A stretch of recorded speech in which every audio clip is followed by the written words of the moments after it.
Hello there. Good morning. Welcome to another edition of Knocks to Nuggets. My name is Oluwayomi Ute, and it's such a joy to come your way this very beautiful morning. Like I will always say, it's thank God for the gift of life. We're here today because He has given us the grace to be alive to see this beautiful day. It's not of Him that wills or runs, it's of God that shows mercy. The alarm clock didn't wake you up. Trust me. If you take the alarm clock to the cemetery, you will discover the alarm clock didn't wake you up. It's of His grace and of His mercy that we are alive today. So today we are continuing on our parenting series, and we have said a whole lot on parenting. And today we are still on the issue of child independence. And last week we started with Motolani, and she's back again in the house. Just a reminder for those who can't remember, and for those who are joining me for the first time, by the way, thank you so much for the share of your time. I do not take your joining me here for granted at all. And like I'll always say, please like the video, share it, let somebody out there know about Knocks to Nuggets. And for those that will join me after, that will watch this program after, still please like it, share it. And if you're watching on any of the other channel platforms, please hop up to my YouTube channel and click the subscribe button if you haven't done that yet. Let's build this Knocks to Nuggets community together. So yes, on parenting and talking about child independence, children just want, the moment they can do things for themselves, they think they're independent enough to do them. Do we allow them? Is independence good? Is it bad? Should we tolerate it? Should we stifle it? Is there an age for them to be independent? All of those and much more. If you followed me from last week, we are continuing that series today. And my guest is a family life therapist and a highly experienced parent and teens coach with over a decade of expertise in empowering families and supporting adolescents. Her passion for guiding parents and their children through the challenges of adolescence has made her a sought after speaker in various educational and parenting events. With about a decade of working with families and helping them navigate the unique dynamics of raising teenagers, her coaching has enabled numerous parents and teens build healthier relationships, improve communication, and foster a positive home environment.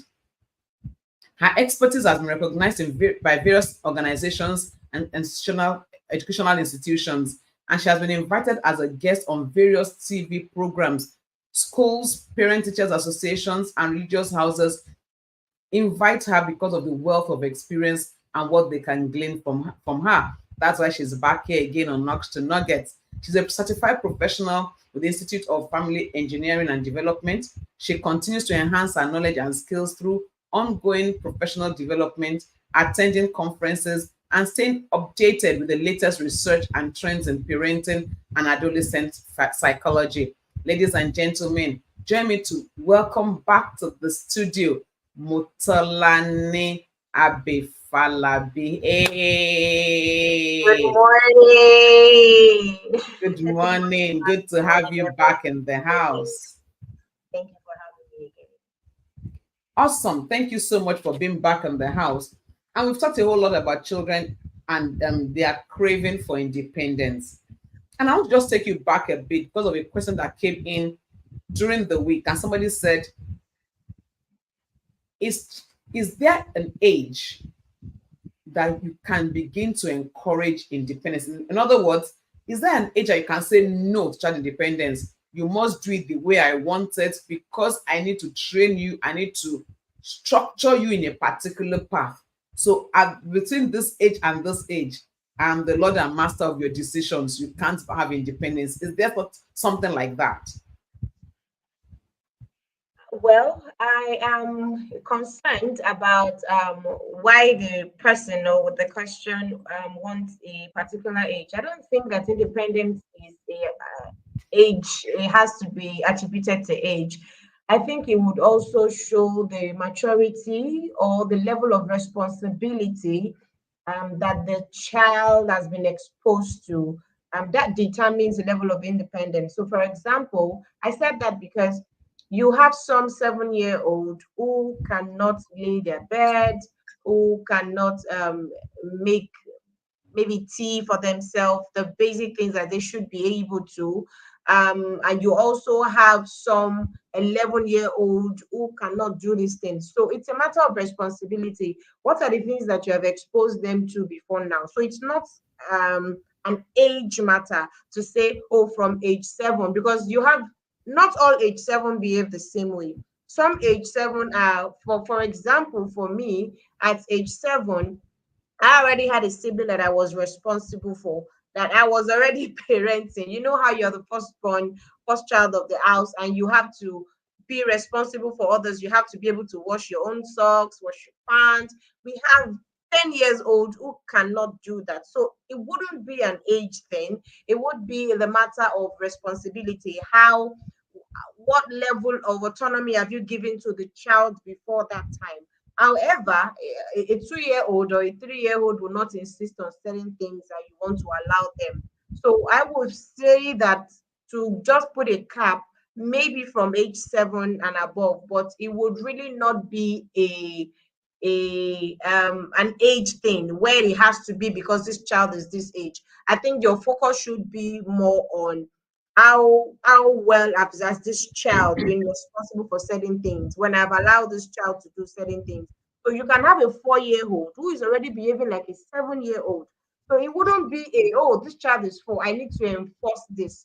No, you still want to give that child that. So for example, you had an example of your daughter who wants to pick her clothes herself. It's not a matter of age right now, whether she's 7 or she's 10 or she's 4, but giving her options to say, darling, I know you like to wear this. Can we also, check? Because when this girl goes out, she feels like she picked what she's wearing. So when people are saying, oh, you look beautiful, there's some kind of excitement and joy that comes with, oh, yes. That gives her the confidence that, yeah, I picked that, and everybody is saying, oh, I look beautiful.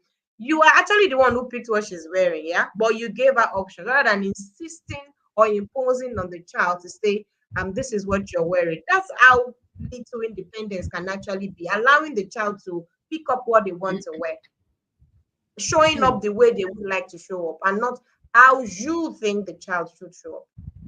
Hmm. So I wouldn't say Motolani, it's age. you've thrown a lot of spanner into the wheel here, because if I hear you clearly, even the ability of a child to be independent depends on the parenting.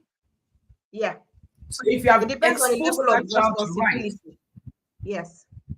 so as parents, if you have exposed that child right, you have trained that child to learn to take responsibility, the child will begin to Exactly. gain independence earlier than that child that you have allowed to do nothing, sits down at home, does nothing, When you everything is make done all the for them. decisions for them. Yes, Exactly. everything.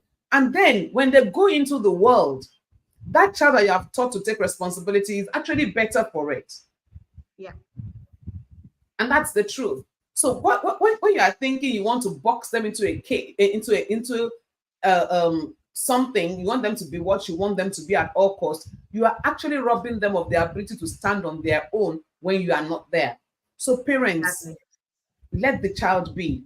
Allow them from the little Exactly. things of, like she said, pick their clothes, wash when they finish eating, pack their plates, take it to the kitchen. Those little things that they can do as early as a child can. Let that child take responsibility. Now, that is huge. You said something again, and can I take you back? Because I'm talking about responsibility and talking about parenting. That tells us something about family values being Mm. taught to that child early. Am I right? Yes. So, for example, like I said, so you're saying, I want to teach my child how to be responsible. I want my child to be, to wake up in the morning and greet the elders or the people in the house, or even greet the siblings. I want my child to finish taking his tea, and I want him to take the cup to the kitchen if he can. If he's tall enough to get to the sink, he's able to, raise the cup and not leave it down. You are not modeling it.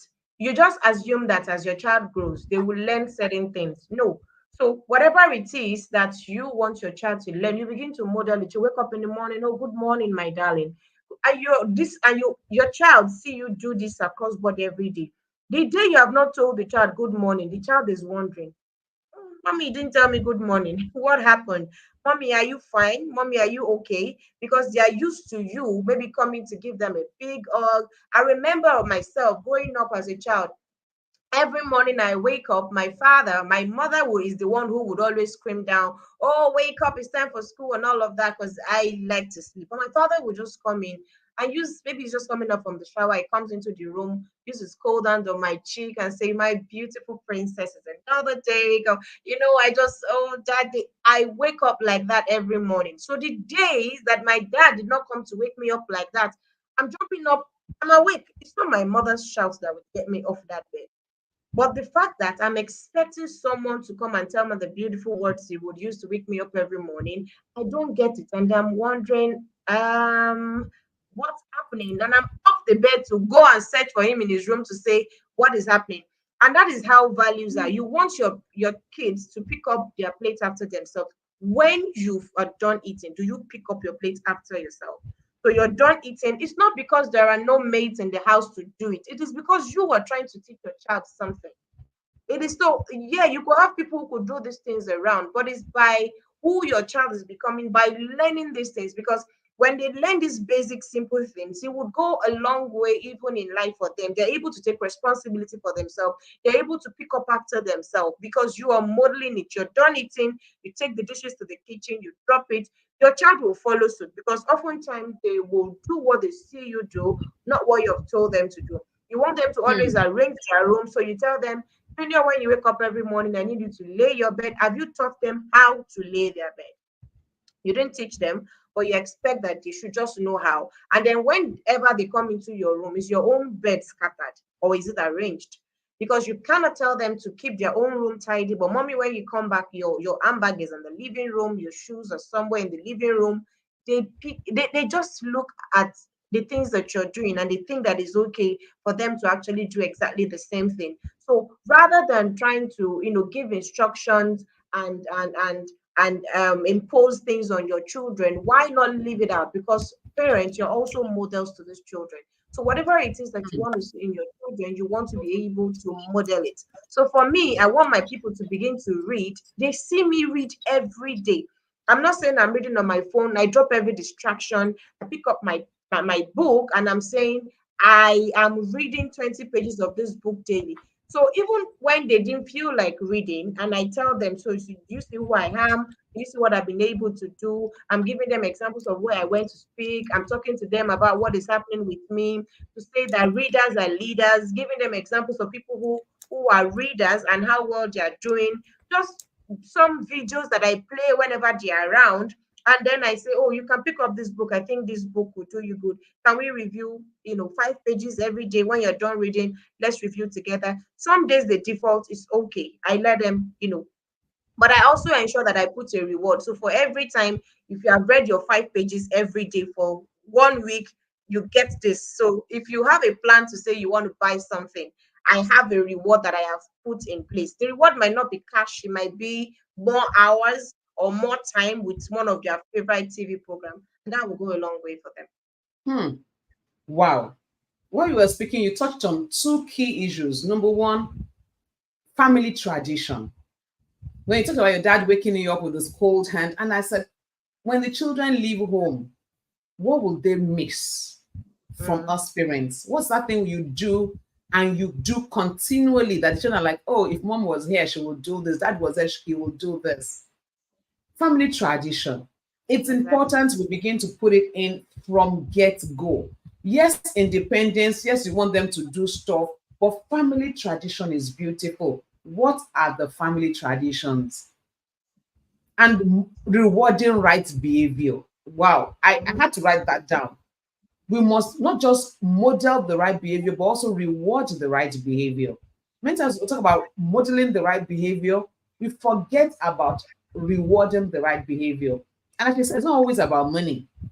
It could be, oh, when you get this done right, a good hug from mommy. Oh, okay, we'll have a longer time watching this particular cartoon. Oh, we'll do this Mhm. together.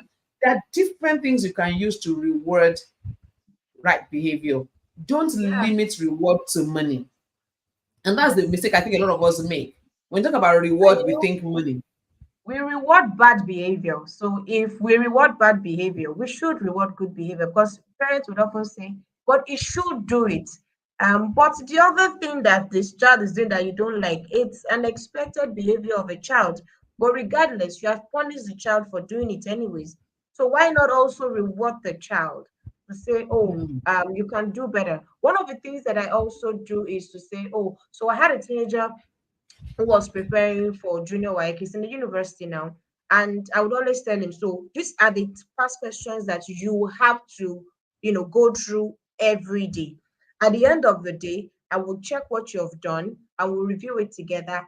If you consistently do this for 1 week, this is the reward. But if you do not do this consistently, you don't get this reward. Now, if you do not meet up to 60% of what you should read in a week, then you mop the house. So even if it's not your responsibility to do that, there is a consequence for not meeting up, but there is also a consequence for doing it. So I would not just reward bad behavior, I would also reward good behavior. So you're looking forward to, oh, this reward, if I'm able to do this, you're also trying to avoid the consequence that comes with not doing it. So children also need to learn that there are consequences, but it has to be predetermined. It's not when the child has, gone ahead with that behavior that you want to then impose to say, this is consequence for this behavior. No, it has to be pre-scheduled to say, if you don't do this, this is the consequence.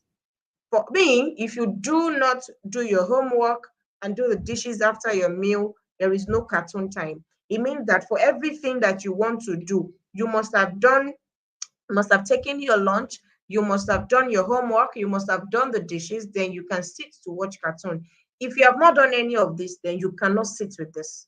So Hmm. everybody is clear. Everybody knows what is expected. Everybody is working with time. And we know what time that the TV is going to be on for the cartoon because there's a scheduled time for those cartoons to come on air. So you know that whatever it is that you want to get done, you want to get it done quickly so that you have time to sit with it. And when it is cartoon time, you don't want to start calling them, oh, Junior, quickly help me do this.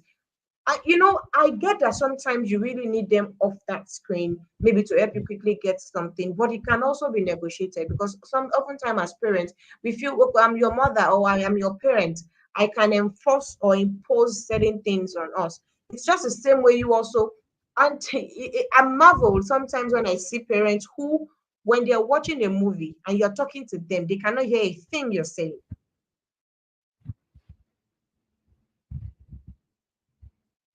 Hmm. So true. Are we losing Motolani here? Network should behave itself sharp, sharp. Okay, Motolani, if you can hear me, you appear to be frozen. But one thing she's saying that just got my attention: what you can't take, why give your child? I mean, and that's really critical. What you cannot take, why give it to your child? So when you're watching a particular program, you're stuck, you don't want anybody to disturb, you don't want anybody to talk to you, and it's fine. But when that child is watching a program, you think it's just okay to disrupt the child and say, after all, I'm older. I agree. There's a Yoruba saying that means that the only thing that makes age makes the core benefit of being older is that I can cheat you, I can take advantage of you. But that shouldn't be it. Let's not take advantage of those children. Yes, you are their parent, you are their guardian, you are older, they are under your tutelage. Still respect them and don't take them for granted. Respect is reciprocal. Yes, you can respect that toddler, that 1 year old, that 5 year old, that 10 year old, of course, the 15 year old, and so on. Respect them for who they are and what they want. Example, a child, why force feed a child who doesn't want something? Give alternative. She has said it. When you are force fed, did you enjoy it? No. Why do you want to force feed your child? Oh, you don't like to take this thing, you must take it by force. Why? Some children have grown up today hating certain foods, not because they don't really like them, but because of the way we presented those foods to them. They looked like punishment. So when you are offering that child that thing, he doesn't want it because at the back of that child's mind, it's punishment. In my house, Every time they want to make me eat beans is war. So when a child goes out and sees beans so well made, so delicious, just want to touch it because he has associated beans with that behavior of the parent. So you don't have to, children don't have to do things just that way because you said so. We've got to learn to respect our children. And so Motolani is back on. Yes, thank you. I'm back. I think it was the internet that chewed me out. So it's Yes. just saying that we need to model the right behaviors to our children and also be able to reward good behavior as much as we reward bad behavior with spanking, of course. So I want to take you to another level of child independence, choosing Okay. friends. Mm. Sometimes parents are afraid of the people their children associate with. Okay, I give an example. I go to visit my child in school and I see him or her with this guy with braids, with earrings, and with tattoo. Automatically, like, this boy must be in a cult. And immediately the defense of that parent comes out, and you're looking for every way to make your child not work with that person anymore for this and that. How do you handle choice of friends for children in the first space of independence? So I'm going to share a very personal experience. Like I said, I have two teenagers, a boy and a girl. So the boy had a friend. He was in GSS 1 at the time. I went for their open day in school and I met this boy. Not to judge the character of the boy, not to judge the boy by just meeting him for the very first time, but looking at the boy and his behavior while all my stay there it just didn't sit well with me. So I told my boy, talk to say, who is this boy? He said, oh, he's my friend, is this. I said, oh, really? So I started reminding him, what are our family values? Does he align with this? Do you know what his family values? I said, I don't even think they have. Okay, so I'm just wondering, why are you friends with someone whose family value is not in alignment with ours? This is our conversations that we've had before time. That the people that we move with are people who align with who we are, who align with our core values. And he said, so it's just my friend because we went to the same primary school, and fortunately for them, they are also now in the same secondary school. So I asked him, in the last 1 week, has this boy been punished for anything? He said, oh yes. So of course, by looking at the boy, I could profile and know that he's constantly going to be another people who would be called out part time. In fact, yesterday they punished me. They punished the boy. Are there times that you were with him? You didn't do anything, but this boy had committed some crime beforehand, and you were punished with him just because you were around. And then he goes, oh, yes, last week when we were doing this. So, what does this tell you? I have not said don't be friends with him. I have only given him reasons. I've created Hmm. options to say, number one, this boy, look at his values, is not in alignment with ours. I only needed to remind him what our own family values were to say that does it align with this person? We're responsible individuals here. Has this guy shown responsibility? So whenever it is that they said, oh, some group of boys did something in school, he's always there. So could it be that someday, because he is your friend, he would have done something and they want to send, maybe rusticate this boy or send him out of school, because that was eventually what happened. To say they're going to send this boy out of school, what do you think will likely happen with his friends or whoever it is they find with him? Oh, they're likely going to be punished because it wasn't the first time that everybody around this boy has been punished for something. It is you reminding the child of who he or she is, but it must be a conversation that you have had before.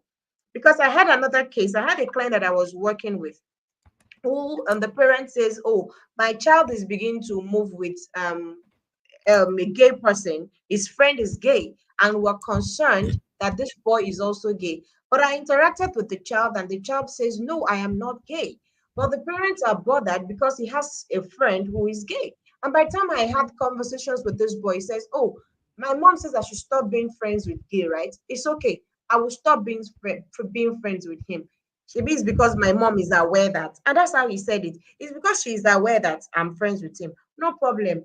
And I wouldn't want to say exactly what this boy said. He said, let me mess up. to say, oh, because I told you about my friend in school who is gay, that's why you are insisting and telling me that it shouldn't be my friend. It's because you know about it. No problem. And I could already see the difference. And I'm like, no, that's not it now, because that's not the approach. We don't have a problem with this, boy being this. And I told him, tell me one of the things that you love about this boy. He told me how brilliant the boy is, how this boy is this, how this boy is that. So why are you friends with him? He said, I'm everybody's friend. And this child, they're different personality type of children. This boy is a typical creative convertible who is friends with everyone. He doesn't care whether you're Christian, you're Muslim, you're one tribe, or he just wants to play. He's friends with everyone. So that's one thing that you also want to pay attention to, the personality of the child. It's not because the child just chooses to want to be friends with certain set of people. It is because he doesn't see anything wrong with it. Now I had to create scenarios for him to say, has there been time where this particular person, I had to make him see, because I've seen some of the conversations that his mother has sent to me that this boy was having with him, to say that this child is actually trying to lure him into this. But he is not seeing it until we're able to make him see it. So I did a personality, a love language test on him, and realized that one of his love language is gifts. And this guy had observed it. The other gay person has observed it and has been gifting him things consistently. Mm. So say, why do you think this person is giving you this?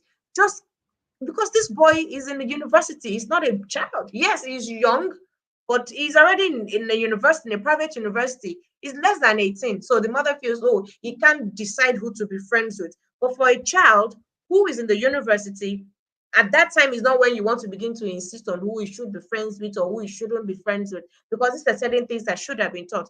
But until I was able to help the child see what this other person is doing, and then he says, oh, I didn't see it that way. And so right Mm. there, he said, you know what I'm going to do? I'm going to even ask this my friend why he's giving me all of these things. And then for the next session, by the time the guy came back, he said, "Man, you were right." When I asked him, he said, "Oh, I see that when I bought you one of the first thing I bought you, you really loved it. So he just wanted to be his friend. Nobody really likes him in school. He's I see that you are freer with me.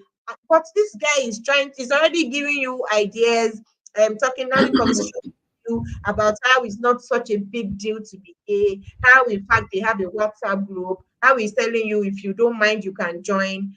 This boy just needed somebody who would have conversations with him to open up his mind to say, oh, okay, I didn't Mm. think that way.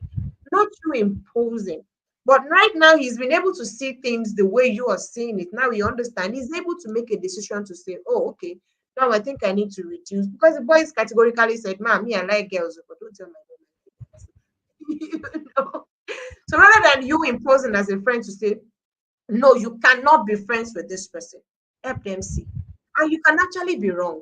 You can see a friend of your child who made his hair. Doesn't mean this child is bad. It could even be your child who is influencing such child. So do not judge. However, you want to pay attention and you want to get to know that friend from your child. And you don't also want to be saying, oh, really, he did that, and you're, giving all of those body language or signs to make the child feel, oh, I don't like this, your friend. Of course, they won't tell you anything again. And you wouldn't have an idea who their next best friend would be because they'll keep it Hmm. away from Very true. You won't have an idea of who their next best friend will be because they you. will Not at keep all. it very well away from you. And you know what? If they don't want you to know something, you won't know it. Of So the course. earlier we keep them open, talking to us, relating with us, being their friends, the better for all of us. In all of this, Motolani, one word that captures it all for me is that we Mhm. must be intentional in parenting. Exactly. Parenting is intentionality. And I usually would say it's not a destination to say, oh, I have arrived. No, it's a journey. You keep learning because as your child grows, you have to, it's like onion or cabbage. You need to be able to unravel each page per day to unravel who this child is. So to say, oh, I have arrived, no, you would miss it out in parenting. But to begin to say, who is my child at age 2? Who is my child at 4? The child is growing. The child has his or her own perspective to life. The child has his own personality, his love language. There are certain things certain experiences that makes up that child. What you want to do is to be paying attention. And parenting is about observation. While you observe, you're intentional about guiding the child. And I usually will say to people, your child is like a plant. The bad behavior you observe with your child is a weed. How do you handle weed around your plants? You take it away carefully. Never attack the plant. Rather, take away the weed carefully. So whenever it is that you see a certain behavior with your children that you're not comfortable with, you want to tackle those behavior carefully and not damage your child in the process. So parenting is very, very intentional because you have to keep learning per time, keep learning, observing your children. They will show you traits and signs, but the question is, are you able to identify? Are you able to pick the signals that they're sending to you? And are you able to guide them with the signals that they're displaying? Because all your children, if they are three or they are four, they are all not sending the same signals to you. They're sending different signals. You need to be able to pick what signal each child is sending to you and to be able to guide that child according to what the things that you've observed with the child. Hmm. Wow, bad behaviors. I had to just put them on. Are like weeds around a plant. And Yeah, just where you don't attack your plant, you don't kill the plant because you want to remove the weed. Why attack exactly. your child? Yeah. Why do you want to break your child because of one bad behavior? And you, like something you said as well, you cannot just remove the weed. You're going to be careful about it. And when you're Mm-hmm. removing the weed, make sure that your plant is intact. Yes. It's so much to say about parenting. We can go on and on. We can do edition 3, 4, 5, all on parenting. But it's key. One of the things I want to appeal to every parent here, before I take Motolani's last words, is be intentional and be observant. Know your child's love language. It's holiday season. It's a beautiful time to bond with that child. Don't Mm-hmm. hush them off and run off and look for where to dump them. See it as an opportunity to be your child's friend. But I've almost said it all, but Motolani, your final words on You have said parenting. all my final words are what you have said. I'm not sure what else you want me to say. You have said all my final words. Your kids are home with you. Love up on these kids. They have emotions. The same way, whatever it is that you desire from your partner, to say, oh, this is how I feel loved. My partner paying attention, or whatever it is that you desire from your partner, from the people you love. Give that care and attention and that love to your children. Children are not difficult to love. They are not difficult to behave in good ways that we want them to. If we model the right things, they would follow through. And constantly let them know that you love them no matter what. Don't ever make your child feel like there's someone out there who loves them more than you do, because that's how these children are being recruited. Hmm. Regardless of the behavior you find out with your child, whether good or bad, let it be that they can always come back home, regardless of the situation. That way, you won't lose Hmm. your child because they know, even if I mess up, oh, yes, I have stolen, I will go back home and tell my mom. Oh, yes, I have messed up, or I have had sex with somebody, who I have done this. I know that I can still go back home. Yes, I messed up, but my parents love me still. Let your child know that regardless of what happened, they have your love all the time. Hmm. Let your child know that regardless of what happens, they have Yeah, they have your love all the time. Thank you so exactly. much, Moshalani. It's been really awesome having you. And like I always Thank say, the you. reward for good work is more work. So I'm gonna come again. But thank you Thank you so so much so for much. I having really me. appreciate. Thank Thank you. you, ma'am. Wow, she has said so much that we really need to take home, keep chewing and chewing on. It's holiday season. We've had 6 episodes, about 6 on parenting, if not more. And it's key for you to sit down, go back to the YouTube channel and watch them over and over and over again. Let's make this season a beautiful time of bonding, a beautiful time of building relationship with these children. Yes, there's summer school. Yes, they'll go sleep over. Yes, they'll go and do all sorts of things, but create time for them. If you cannot take your vacation now, you can come home a bit earlier. You can sneak in during lunch break and just be with them. Find creative, you can make the weekends count. Find creative ways to use this holiday period to bond with these children. They are the seed of the righteous, and they'll be mighty upon the earth. That's what the Bible says, but you have a part to play.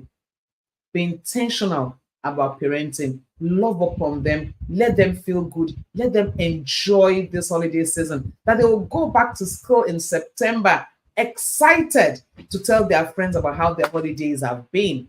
And so I come your way next week, Monday, in another edition of Nugs to Nuggets. Never forget it. If you can think it, you can be it. And yes, you can have it. Thank you so much for being with me. And for those that will watch thereafter, thank you as well. Never forget it. Together we win. God bless you. Enjoy the rest of the day and have a glorious week ahead. Bye for now.